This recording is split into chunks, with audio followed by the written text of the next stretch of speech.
నమస్తే, welcome to థింకాంధ్ర. నేను మీ ప్రియాంకారావు.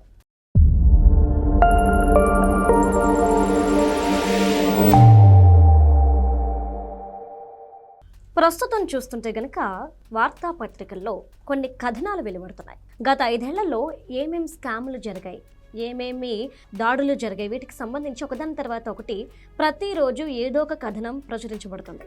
అయితే మద్యం కుంభకోణం కావచ్చు, లేదంటే దాడులు కావచ్చు సబ్ కలెక్టర్ ఆఫీస్ మీద, ఈ విధంగా చూసుకుంటూ పోతుంటే నిజంగా ఇవన్నీ జరిగాయా అనే అనుమానం వ్యక్తమైంది. ఈ నేపథ్యంలో నిన్న విజయసాయిరెడ్డి గారు మాట్లాడుతూ మీడియాతో ఆయన కొన్ని వ్యాఖ్యలు చేశారు. అయితే ఈ 5 ఏళ్లలో ఏవైతే దాడులు ఇవన్నీ జరిగాయో, ఏవైతే వార్తాపత్రికల్లో కథనాలు వస్తున్నాయో వీటిని ఖండించే ప్రయత్నం ఆయన చేయలేదు. చేయకపోగా నాకేం సంబంధం లేదు అంటూ కూడా ఆయన చెప్పుకొస్తున్నారు. అంటే ఈ నేపథ్యంలో చూస్తుంటే వస్తున్న వార్తా కథనాలు నిజమేనా? అయితే ఎవరు ఇదంతా చేసింది, ఈ డబ్బులన్నీ కూడా ఎవరి దగ్గరికి వెళ్ళాయి, ఎలా దారి మళ్ళాయి, వీటికి సంబంధించి ఈ రోజు మనకి క్లారిటీ ఇవ్వడానికి మనతో పాటు ప్రముఖ పొలిటికల్ అనలిస్ట్ మధుసూదన్ రెడ్డి గారు ఉన్నారు. ఆయనతో మాట్లాడదాం. నమస్కారం సార్. నమస్తే అమ్మా. సార్, ప్రెసెంట్ ఉన్న సిచ్యువేషన్లో చూస్తుంటే రోజు కూడా వార్తాపత్రికల్లో కొన్ని కథనాలు అనేవి వెలువడుతున్నాయి. అయితే గత 5 ఏళ్లలో ఏవైతే అక్రమాలు ఇవన్నీ జరిగాయి అనే వాటి మీద, కానీ వైసీపీ పార్టీ నుండి బయటకు వచ్చేసినప్పటికీ కూడా విజయసాయిరెడ్డి గారు వీటిని ఖండించే ప్రయత్నం చేయకపోవడం కొన్ని అనుమానాలకు తావిస్తుంది. అలానే ఈ కథనాలన్నీ నిజమే అన్న బలం చేకూరుస్తుంది.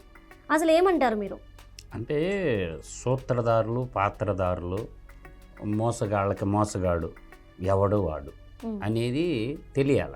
అంటే గతంలో తండ్రి అధికారాన్ని అడ్డం పెట్టుకొని దాదాపుగా 43,500 కోట్ల రూపాయలు ప్రజాధనాన్ని ఉమ్మడి తెలుగు రాష్ట్రాల్లో దోచేశాడు అని చెప్పి నేను అంటున్నది కాదు, సిబిఐ ఈడీ అంటుంది. 43,500 కోట్లు దోచేశాడు తండ్రి అధికారాన్ని పెట్టి. దోపిడీదారుడే రాష్ట్ర పాలకుడు అయితే ఇంక దోయకుండా ఎలా ఉంటాడు? దానికి పక్క ప్రణాళిక వేసుకొని దోపిడీకి రాజకీయం రంగు పులిమి ఒక రాజకీయ నాయకుడు అవతారం ఎత్తేసి, తండ్రి అధికారంలోనే ఉన్నప్పుడు దోపిడీ చేసిన వ్యక్తి తన చేతిలో రాజ్యం ఉంటే దోపిడీ చేయకుండా ఎలా ఉంటాడు? కాబట్టి దోపిడీ అయితే ఖచ్చితంగా జరిగింది. జరిగినప్పుడు దీనికి కర్త కర్మ క్రియ, కర్త ఎవడు, కర్మ క్రియ. ఈ మామూలుగా కర్త కర్మ క్రియ అనేది మనకి ఇంగ్లీష్ చదువుకునేటప్పుడు మనం వెర్బ్, సబ్జెక్టు, ఆబ్జెక్టు అని ప్యాసివ్ వాయిస్, యాక్టివ్ వాయిస్ చేసేటప్పుడు మనకు వస్తుంది. ఎక్కువగా లెక్చరర్స్ చెప్పేటప్పుడు వింటాం.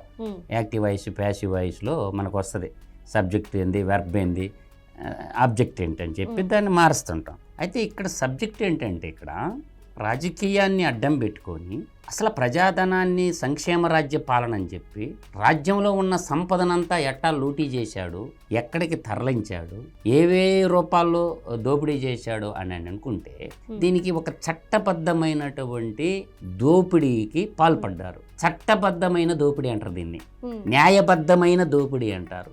దీనికి రాష్ట్రాన్ని పరిపాలించమని ఒక ఎగ్జిక్యూటివ్ బాడీ ఉంటుంది. వాళ్ళంతా యూనియన్ పబ్లిక్ సర్వీస్ కమిషన్ కింద సెలెక్ట్ అవుతారు.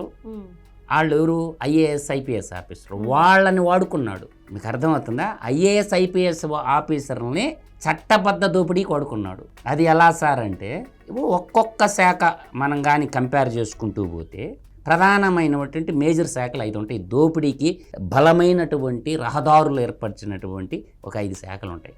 వాటిల్లో మొట్టమొదటి శాఖ, రోజు ఆదాయం వచ్చే శాఖ ఏంటంటే బేవరేజ్ కార్పొరేట్, అంటే లిక్కర్. ఈ లిక్కర్ శామ్కి పాత్రధారి, సూత్రధారి ఎవడు?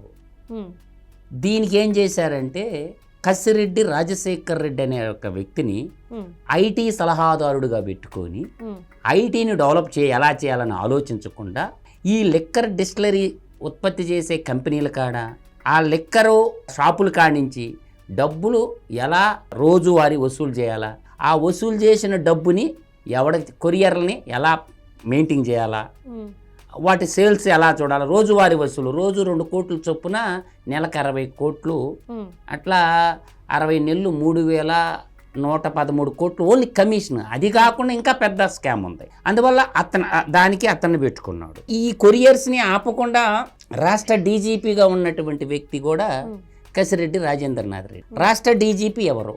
ఆయన కడప జిల్లా వాసే. ఇప్పుడు ఈయన ఐటీ సలహాదారుడుగా ఉన్నటువంటి వ్యక్తి కూడా కడప జిల్లా వాసే. తర్వాత ప్రభుత్వ ప్రధాన సలహాదారుడు కూడా కడప జిల్లా పులివెందల సింహాద్రిపురం మండలమే. సకల శాఖల మంత్రి సజ్జల రామకృష్ణారెడ్డి. తర్వాత CS Jawahar Reddy chief secretary కూడా కడపడే. మీరు చూడండి, తర్వాత గనుల శాఖ ఉంటుంది, మైనింగ్ శాఖ అంటారు దీన్ని. ఈ గనుల శాఖ గనుల మంత్రి ఎవరు? పెద్దిరెడ్డి రామచంద్రారెడ్డి, రాయలసీమ ముఖ్యమంత్రి. ఈ రాయలసీమ ముఖ్యమంత్రి కింద ఉన్న శాఖలు ఏంటి? అటవీ, పర్యావరణం, విద్యుత్తు, గనులు. ఆయన శిష్యుడైనటువంటి ఉప ముఖ్యమంత్రిగా నామకరణం చేసుకున్నటువంటి నామకరణమే మిగిలింది, విధులేం లేవు. ఉప ముఖ్యమంత్రి అని నారాయణ ఉంటాడు, పెద్దిరెడ్డి రామచంద్రారెడ్డి శిష్యుడు. ఆయన ఉప ముఖ్యమంత్రిగా బోర్డు మాత్రమే. ఆయనకేంది ఎక్సైజ్ శాఖ అయింది, ప్రొబిషన్ అండ్ ఎక్సైజ్ శాఖ అంటే లెక్కర్కి సంబంధించిన శాఖ మార్చులు అనమాట ఆయన నారాయణ స్వామి అని. ఆయన అడ్డం పెట్టుకుని ఊరక నేమ్ ప్లేటే. హోంశాఖ ఉంది, హోంశాఖ నేమ్ ప్లేట్ ఎవరిది? ఇద్దరు ఆడవాళ్ళే. వాళ్ళు దళిత స్త్రీల్ని వాళ్ళని ఆత్మగౌరవం లేకుండా చేశాడు. కనీసం హోంగార్డును కూడా ట్రాన్స్ఫర్ చేసే శక్తి లేదు. ఎవరికి? ఫస్ట్ సుచరిత మేడం గారు, 2 తానేటి వనిత గారు. వాళ్ళకి నేమ్ బోర్డులే హోం మంత్రులని. కానీ దాని మీద పెత్తనం చేసిందంతా ఎవరు? సకల శాఖల మంత్రి దాని మీద, హోంశాఖ మీద పెత్తనం. అట్లా వీళ్ళు ఏం చేశారంటే ఒక కోటరీ ఏర్పాటయ్యారమ్మా. గనుల శాఖ డైరెక్టర్ వెంకటరెడ్డి ఎక్కడి నుంచి వచ్చాడు? అతను కడప జిల్లా వాసి, న్యావీ నుంచి తీసుకొచ్చారు. అట్లాగే తిరుమల లడ్డూని కూడా వదల్లా, తిరుమలలో కూడా వదల్లా. తిరుమల మీద ఐఏఎస్ ఆఫీసర్ ఉండాల, ఒక డిఫెన్స్ అధికారి కేంద్రంలో ఉన్నోని తెచ్చారు, అధర్మారెడ్డి. వాడి పేరు ధర్మారెడ్డి కదా, అధర్మారెడ్డి అని పెట్టుకోవాలి. ఆయన తెచ్చి పెట్టారు. వీళ్ళంతా కడపోళ్లే. ఈ కడప గ్యాంగ్ మొత్తాన్ని తెచ్చేసి తర్వాత ఇసుక అయితే డైరెక్ట్గా మాజీ ముఖ్యమంత్రి అయినటువంటి జగన్ రెడ్డి సొంత తమ్ముడే డీల్ చేశాడు. అటు కేసీఆర్ బంధువులు ప్రతిమా కన్స్ట్రక్షన్ అని వాళ్ళు, అంతపాటు జేపీ వెంచర్స్ అని వాళ్ళు. ఇసుక, మద్యం, విద్యుత్ అయితే ఎవరిది? షిరిడి సాయి ఎలక్ట్రికల్స్. ఆ షిరిడి సాయి ఎలక్ట్రికల్స్ వద్ది విశ్వేశ్వర రెడ్డి. ఆ విశ్వేశ్వర రెడ్డి ఎక్కడోడు? వాడు కడప. అంటే ఈ కడప జిల్లాకు సంబంధించినటువంటి మిడతల దొండంతా రాష్ట్రం మీద పడి, రాష్ట్ర ముఖ్యమంత్రి కడప జిల్లా నుంచి, రాష్ట్ర ప్రభుత్వ ప్రధాన సలహాదారుడు కడప జిల్లా నుంచి, రాష్ట్ర డీజీపీ కడప జిల్లా నుంచి, రాష్ట్ర ప్రధాన చీఫ్ సెక్రటరీ అంటే ముఖ్యమంత్రి తర్వాత ఆయనే కదా రాష్ట్రం అంతా, ఆయన కడప నుంచి, గనుల శాఖ డైరెక్టర్ కడప నుంచి, బేవరేజ్ శాఖ డైరెక్టర్ కడప నుంచి. ఇంకా ఎన్నని చెప్పనమ్మా, మొత్తం కడప జిల్లాకు సంబంధించిన మిడతల దొండంతా రాష్ట్రం మీద పడి రాష్ట్రాన్ని సర్వం నాకేశారు. ఆ విధంగా జరిగింది ఇదంతా. దీనికి అంతటే కర్త కర్మ క్రియ అంటే వీళ్ళందరూ పనిమంతులు అనమాట. ఉత్తరాంధ్రాన్ని చూసింది ఎవరు? విజయసాయి రెడ్డి. ఎక్కడోడు? నెల్లూరోడు. అంటే జగన్మోహన్ రెడ్డి యొక్క తాత రాజారెడ్డి కానించి వాళ్ళ నాన్న రాజశేఖర రెడ్డి నుంచి నేటి ముఖ్యమంత్రి జగన్మోహన్ రెడ్డి దాకా అకౌంటెంట్. ఇలా చిట్టా పొద్దులు తయారు చేసినాడు. దొంగ కంపెనీలు ఎలా సృష్టించాలా, దొంగ అకౌంట్లు ఎలా తయారు చేయాలని చేశాడు. ఉత్తరాంధ్ర ముఖ్యమంత్రిగా ఆయన తర్వాత ఊరు వచ్చారు ఉత్తరాంధ్రకి? సొంత బాబాయ్ అయిన వైవి సుబ్బారెడ్డి. అంటే ఉత్తరాంధ్ర వాళ్ళకి ఆత్మగౌరవం లేదా? ఉత్తరాంధ్రలో ఇంక రాజకీయ నాయకులు లేరా? ఉత్తరాంధ్రకు సంబంధించిన యలమ సామాజిక వర్గానికి సంబంధించినటువంటి వాళ్ళు లేరా? రాజుల సామాజిక వర్గానికి తెలుసా? కాపులు లేరా? అసలు రాజకీయ పరిపక్వత లేని వాళ్ళు ఏమన్నా ఉత్తరాంధ్ర వాళ్ళు? వీళ్ళ పెత్తనం ఏందాడా? దానికి కూడా చెప్తా. ఆడొక దోపిడీ ఉంది. ఆ దోపిడీ ఏంటంటే మన్యం అటవీ ప్రాంతంలో లాటరైట్ అనే ఒక మైనింగ్ ఉండేది. ఏంది? లాటరైట్ చాలా విలువైన ఖనిజ సంపద. దాన్నంతా దోపిడీ చేసినోడు ఎవరు? విక్రాంత్ రెడ్డి. ఆ డబ్బులు ఎక్కడికి పోయినాయి? ఎక్కడి నుంచి? లాటరైట్ మన్యంలో ఉన్న ఆదివాసుల్ని, అమాయకుల గిరిజన యువతకి డబ్బులు ఇచ్చి నెలకు 15,000 20,000 నెలవారీ మామూళ్ళు ఇచ్చి విలువైన ఖనిజ సంపదను కొల్లగొట్టినటువంటి కర్కోటకుడు ఎవడు? వైవి సుబ్బారెడ్డి. అంటే వీళ్ళందరూ ఉత్తరాంధ్ర మీద వాలిన గద్దలు ఎవరు? ఆడన్న ఉత్తరాంధ్ర గజ్జి దొంగ ఒకడు ఉన్నాడు, బొత్స సత్యనారాయణ. వాడు క్యాబినెట్లో మంత్రిగా ఉంటూ వాడు సొంత కంపెనీకి భూములు కేటాయించుకున్నాడు 10 లక్షలకి ఎకరా. ఆ కేసు ఇంకా బయటికి రాల. సత్య డిస్టిలరీస్ ఎంత లెక్కర కొన్నారు? ఒక సారా వ్యాపారస్తుడు రాష్ట్రంలో మంత్రిగా అయ్యి ఉంటే ప్రజలు ఎలా ముచ్చుతాడో మనకు తెలిసిందే. అది లాటరైట్.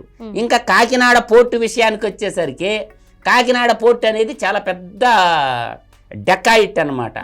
కేవీపీ రామచంద్రరావు అని రాజశేఖర్ రెడ్డి ఫ్రెండ్ ఉండేవాడు కాంగ్రెస్ గవర్నమెంట్లో.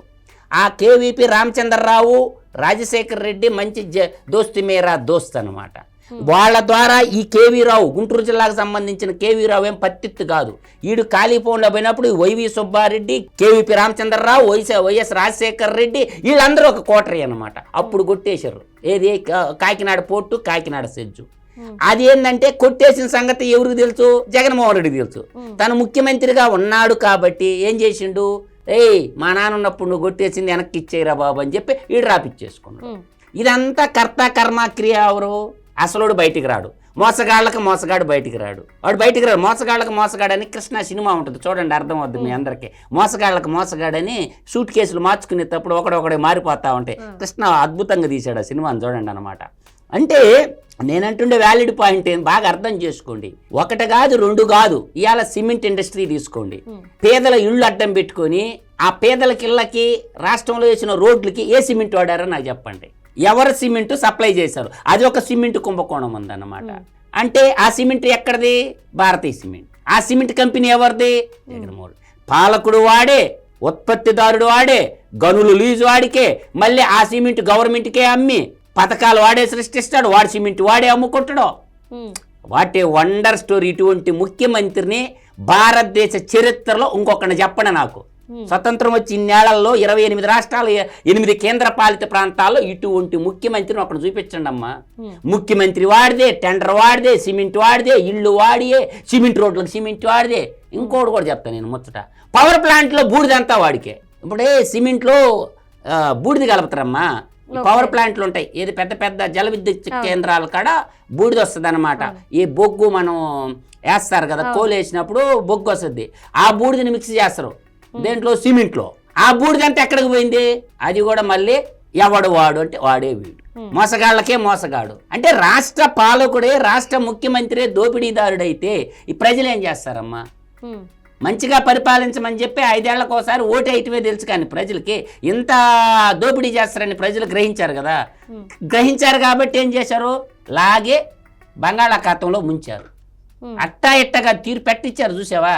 అంటే పిల్లి కళ్ళు మూసుకొని పాలు తాగుతుందంట, నన్ను ఎవడు చూడలేదని. ప్రజలు ఓటర్లు తెలివైన వాళ్ళమ్మా. అందువల్ల నేను ఇచ్చిన ఏమైనాయో ఏంది వాడి ఆస్తులు అమ్మేది ఇచ్చినట్టు. ఇప్పుడు వాడు ఆస్తులు పెంచుకున్నాడా, ఆస్తులు తగ్గినాయా? అంటే ముఖ్యమంత్రి అయితే నీ ఇష్టం వచ్చినట్టు కృష్ణా నదిలో నీళ్లు కేటాయించుకున్నాడా? అరే అమ్మ బడవ, కృష్ణా కంపెనీ లేని కంపెనీకే ఆ టీఎంసీ కృష్ణా నది నీళ్లు కేటాయించుకున్నాడు అమ్మ. దాచేపల్లి భూములు ఉన్నాయి కదా. సరస్వతి సిమెంట్ బ్యాగ్ రాష్ట్రంలో యాడ్ అవ్వకూడదు. సరస్వతి పవర్ నుంచి 1 యూనిట్ కూడా ఉత్పత్తి కాదు. కానీ భూములు ఉన్నాయి, 1559 ఎకరాల భూములు ఉన్నాయి.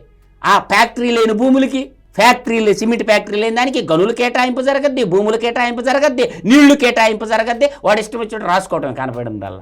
అంటే ఇటువంటి దుర్మార్గమైనటువంటి పరిపాలన జరుగుతున్న దాన్ని అన్ని ప్రజలు గమనించారు కాబట్టి అదేమంటే నా యాప్యాతలు ఏమైపోయినాయో, నా విశ్వసనీయత ఏమైపోయిందో, నేను ఇచ్చిన డబ్బులు ఇడి ముళ్ళు ఏదో ఇచ్చినట్టు మాట్లాడతాడు అనమాట. 2,71,000 కోట్లు నేను ఇచ్చాను. ఈ నువ్వు చేసిన అప్పులా? నువ్వు చేసిన అప్పులేంది చెప్పు, నువ్వు దోచిన డబ్బులేందో చెప్పు. అది చెప్పడు. దోచిన సంపద చెప్పడు, దాచిన సంపద చెప్పడు, లూటీ చేసిన సంపద గురించి చెప్పడు. నేను ఇచ్చా, నేను ఈడయ్యి ముళ్ళు ఇచ్చినట్టు చెప్తాడు అనమాట. నేను అంటుండేది బాగా వ్యాలిడ్గా అర్థం చేసుకోండి. విజయసాయి రెడ్డి గారు అవినీతి ఆర్థిక ఉగ్రవాది సామ్రాజ్యాన్ని నిర్మించినోడు విజయసాయి రెడ్డి. కాబట్టి నిర్మించినోడు కూల్చడం చేత కదా, ఖచ్చితంగా గుల్చేస్తాడు. అందువల్ల జగన్మోహన్ రెడ్డికి ఇంకా రాజకీయ భవిష్యత్తు లేకుండా చేస్తాడు విజయసాయి రెడ్డి. ఒకవేళ ఇప్పుడు విజయసాయి రెడ్డికి వాళ్ళ రాజకీయం కోసం, రాజ్యాధికారం కోసం సొంత చిన్నాయన చంపుకున్న దుర్మార్గులు విజయసాయి రెడ్డిని బతకనిస్తారా అంటే కూటమి ప్రభుత్వం ఏం చేయాలా? ఇప్పుడు విజయసాయి రెడ్డి ప్రాణాలకు భద్రత కల్పించాలా. ఆర్టికల్ 21 కింద జీవించి హక్కు ఉంటుంది ప్రతి పౌరుడికి. కాబట్టి విజయసాయి రెడ్డికి భద్రత కల్పించాలా. ఇప్పుడు అభద్రతా భావంలో విజయసాయి రెడ్డి వాడికి పోయేది ఏం లేదమ్మా. విజయసాయి రెడ్డికి ఏం పోద్ది? ఆడపిల్లలు పెళ్ళిళ్ళు అయిపోయినాయి, వాడు ఉంటేనేంది, ఊడితేనేంది. వాడి వల్ల ఈ దేశానికి ఉపయోగమైంది. వాడు పోతే దేశానికి పట్టిన దరిద్రం పోద్ది. పోయే ముందన్న నిజాలు చెప్పి చచ్చిపోదాం అనుకుంటున్నాడు విజయసాయి రెడ్డి. ప్రాయశ్చిత్తానికి మించిన పశ్చాత్తాపం లేదంటారు కదా. ఇవాళ ప్రాయశ్చిత్తం చేసుకుంటుండు, ఇవాళ నిజాలు గక్కేస్తుండు అన్ని. కాబట్టి వాడిలో వైరాగ్యం మొదలైంది. ఇప్పుడు నీతి శతకం, శృంగార శతకం, వైరాగ్య శతకం. కాబట్టి నీతి శతకం చదువుకొని నీతిమంతుడుగా ఉంటాడా? ఈడేం చేసిండు? ఎక్కువగా అన్ని శృంగార శతకాలు చదువుకొని నాశనం చేసిండు, ఆర్థిక ఉగ్రవాదిగా తయారు చేసిండు. కాబట్టి ఇప్పుడు వైరాగ్యంలోకి వచ్చిండు. అసలు ఈ సంపద ఏది నా ఎంబడి రాదు. ఇప్పుడు నేననే వ్యాలిడ్ పాయింట్ అంటే విజయసాయి రెడ్డి ఒకవేళ ఆస్తి ఉంటే ఒక 200 కోట్లు, 300, లేదంటే ఒక 500 కోట్లు ఉంటుంది అనుకుందామమ్మా. ఇవాళ వాడు ఆలోచనతోనే కదా లక్షల కోట్లు ఒక రాష్ట్రానికి ముఖ్యమంత్రి కాగలిగినాడు, అన్ని రంగాల్లో వ్యాపారాన్ని నిర్మించినాడు. కాబట్టి వాడు బయట వాడు నోరిప్పితే ఏమవుద్ది? అసలుడు మోసగాళ్ళకు మోసగాడు ఉన్నాడు చూసావా, అసలుడు గుట్టంతా రట్టు అయిపోద్ది. ఆ గుట్టు మొట్టు తెలిసినటువంటి వాడు విజయసాయి రెడ్డి. వాడిని బతకనిస్తారా అంటే చెప్పలేవు. వాడికి దినదినగండం 100 ఏళ్ళ ఆయుసు. విజయసాయి రెడ్డి బతుకంతా ఏంటంటే దినదిన గండం 100 ఏళ్ల ఆయుష్. కాబట్టి రోజు చచ్చుతా బతికేదానికంటే నిజాలన్నీ తెచ్చి ఏదో ఒక క్షణంలో వాడు చంపేస్తే సొంతంగా వదల నిన్ను వదులుతాడా. కాబట్టి వాడు నిజాలు చెప్పాలని నిర్ణయించుకున్నాడు. కాబట్టి అన్నీ కక్కేస్తుండు. గుండెలో ఉన్న మనసులో దాచుకున్న విజయసాయి రెడ్డి ఒక పెద్ద మాట అన్నాడు. మీకు ఏమారెడ్డి గుర్తొచ్చాడు విజయసాయి రెడ్డికి. ఏమారెడ్డి ఏమన శతకంలో గొప్ప పద్యం ఉంటుంది, ఏమారెడ్డి రాసింది. అదేంటంటే మెటలాయిడ్కి సంబంధించింది, మనసుకు సంబంధించింది. మెటలాయిడ్ అండ్ మనసుకు సంబంధించింది. ఇనుము ఇరిగనేని ఇరుమారు ముమ్మారు కాచి అతకవచ్చు క్రమముగాను. ఒక ఇనప మొక్క ఇరిగిపోయింది అనుకో, ఏడు చేసేసి కొలువులో పెట్టి 2 దెబ్బలు ఇస్తే అతికించవచ్చు. అర్థమవుతుందా నేను చెప్పిందా? ఇనుము ఇరగనేని ఇరుమారు ముమ్మారు కాచి అతకవచ్చు క్రమముగాను. కానీ మనసు ఇరిగనేని మరి చేర్చరాదు కదయ్యా ఇస్పదాభిరామ ఇనురవేమ. మాము అర్థమయ్యిందా? మాము అంటే మాజీ ముఖ్యమంత్రి జగన్కి మేనమావుడు వాడు కేవీపీ రామచంద్రరావు. జగన్కి మేనమావ కేవీపీ రామచంద్రరావు. నేను మాము అని ఎందుకు సంబోధించినాను? ఈ శకుని మామ అర్థమై ఉండాల. కాబట్టి నేననేది విజయసాయి రెడ్డి వైరాగ్యంలోకి వచ్చేసిండు. ఏమారెడ్డి తత్వం బోధపడింది. అందుకే నేను ఎప్పుడు చెప్తా, శేషప్ప కవి గారు ఒక మంచి శ్లోకం చెప్పున్నాడు నరసింహ శతకంలోది. లక్షాధికారైన లవణమన్నమే మింగు మెరుగు బంగారంబు మింగబోడు. అర్థమైందా? ఎంత పెద్ద కోటీశ్వరుడైనా ఆకలేస్తే అమ్మ అంటే అన్నంతోనే ఆకలి తెరుతుంది, కానీ బంగారాలతో వజ్రాలతో బంగళాలతో బిల్డింగులతోటి నీకున్న ఫ్లైట్లతోటి నీకున్న ధనంతో ఆకలి తెరదు. లక్షాధికారి అయినా లవణమన్నమే మింగు. అర్థమైందా? నువ్వు ఎంత పెద్ద ఓడైనా సరే దోచి దోచి దాచితే చివరికి దొంగల కిత్తురు రాజ్యం పాలవద్దు. నువ్వు దోచుకొని దాచిపెట్టిన సంపద అంతా కూడా ఏమవుద్ది? దొంగల పాలైనా అవద్ది, లేదంటే రాజ్యం పాలైనా అవద్ది. ఇన్కమ్ ట్యాక్స్ రైడ్ జరిగి ఈడీ కేసులు వచ్చి సిబిఐ కేసులు వచ్చి అటాచ్మెంట్లు జరిగి రాజ్యం పాలు. ఇప్పుడు జైలు వెళ్తా పాత ఏం పట్టకపోయిందమ్మా, అంతా ప్రజల పాలైపోయిందిగా. పాపిష్ట సొమ్ము అంతా ప్రజల పాలైపోయిందిగా. అందువల్ల దాన ధర్మంబులు చేయక మన పెద్దోళ్ళు ఊరగ చెప్పలే ఇవన్నీ. కాబట్టి నేను నీతిగా బతకండి అని చెప్తా ఎవరికి చెప్పినా. నీతిని మించిన జాతి లేదు. నీతిని వదిలేసుకుంటే వేషికాంతలైపోతారు. ఇది నేను చెప్పగలిగింది. నీతిని వదిలేసుకున్నడల్లా వేషికాంతతో సమానం. అందువల్ల నేను అంటుండే వ్యాలిడ్ పాయింట్ ఏంటంటే ధర్మో రక్షిత రక్షిత. ధర్మాన్ని మనం కాపాడితే అది మనల్ని కాపాడద్ది. లోకా సమస్త సుఖినో భవంతు. లోకంలో ఉన్నోళ్ళు అందరూ బాగుండాలి, అందులో మనం ఉండాలా అని కోరుకోవాలా. చిట్ట చివరిగా మన ధర్మం ఏం చెప్పద్ది? సత్యమేవ జవితే. సత్యానికి విజయమే గాని అపజయం లేదు. అందువల్ల కొంతకాలం ఎలుగుతురు ఈ అవినీతి పోరులు. నన్ను మించిన తోపు లేడు, నన్ను మించిన పోటుగాడు లేడు, నేను లేస్తే మనిషిని కాదు, అన్న లేస్తే మాస్, అన్న కూర్చుంటే మాస్, అన్న ఎగిరేసి గంతేస్తే మాస్ అంటారు చూసావా? అదేదో సినిమాల అట్టా కొన్ని రోజులు ఉంటుందన్నమాట. ఆరిపోయే దీపానికి ఎలుగెక్కువని జగన్మోహన్ రెడ్డి రాజకీయంగా ఆరిపోయే దీపం లాంటివాడు. అందువల్ల జగన్మోహన్ రెడ్డి యొక్క జీవితము ఇంకా రాజకీయంగా సమాధి కట్టుకోవటమే తప్ప రాజకీయంగా అతనికి మనుగడ లేదని నేను బల్లగొద్ది చెప్పగలను. 2024లో ఓటేసి ప్రజాస్వామ్యాన్ని కాపాడిన ఓటర్ దేవుళ్ళందరికీ చేతులెత్తి దండం పెడుతున్నాను. ఒక అసురుడిని సమాధి కట్టారు ఓటర్ దేవుడు. ప్రజాస్వామ్యం యొక్క పవర్ చూపించారు. బీటీ ఆఫ్ డెమోక్రసీ అంటారు దాన్ని. బీటీ ఆఫ్ డెమోక్రసీ దెబ్బ లెవెన్ రెడ్డి అబ్బా అన్నాడు. అందువల్ల ఏంటంటే నేను అనేది అంటే ఈ దోపిడీలకు సంబంధించినటువంటి నేటి కూటమి ప్రభుత్వం స్పెషల్ టాస్క్ ఫోర్స్ని వేసి స్పెషల్ ఎంక్వైరీ చేసి ఈ అవినీతి పరులందరినీ కూడా శాశ్వతంగా జల సమాధి కట్టాలనేది నా యొక్క విన్నపం. అందువల్ల ప్రభుత్వం త్వరితగతిన ఈ ఆర్థిక ఉగ్రవాదులు పీచ మనసు వేయమని ప్రజలందరిలో మాట నా నోట నేను చెప్తున్నాను. నమస్తే.